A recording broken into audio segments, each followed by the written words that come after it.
This is Chantell. She's my client, and she agreed to share her results from our work. What was the situation in your life that you wanted to fix? The biggest frustration was that I felt like I had a rubber band around me and I was trying to move forward, and I just kept getting yanked back, and I was like, why can't I move forward? Like I couldn't break through to that next level. I was like hitting a wall, you know. What did you achieve that you were not having before? I sold out my first program today, so which is so exciting. That is the ultimate result, and I'm the most content I've ever felt in my life.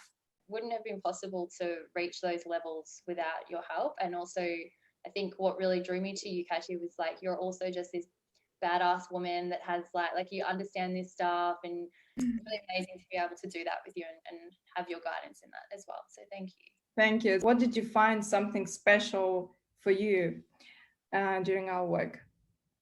So I haven't shared this one with you yet.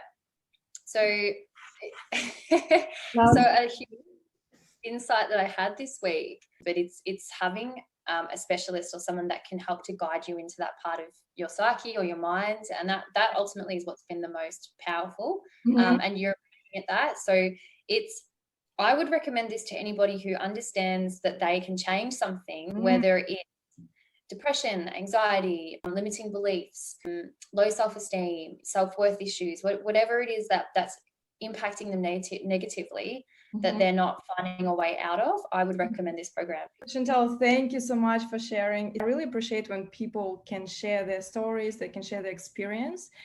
First of all, it's the best thing for themselves because they can understand their progress, appreciate it, but also to help other people to realize that what they have now, they're not doomed to suffer. It's just something that they need to overcome just to remove some blocks. So after that, they can go and live their lives, everything like in their hands. Not in their heads, it's actually in their heads, but whatever.